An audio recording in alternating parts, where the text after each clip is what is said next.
Pilar zein zan danok dakigu. Nik uste, geixeno dakigula. Geixeno dakigu, frankismoaren urte ilunetan arrasaten jaixotako emakumea, eta beste emakume asko moduan, nahiz eta ni baino sartzu hau izan ni Rosin pintako ganaz, baina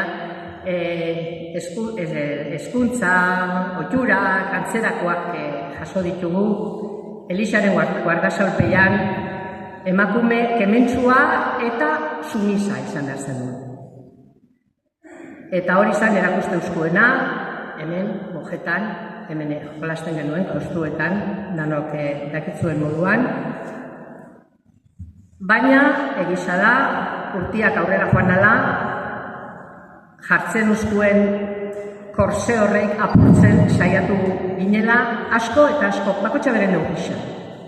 Pilarrek ibilbide bat hartu zeuen, baina ni seguru nago hemen zauzien emakume asko bere edadekuak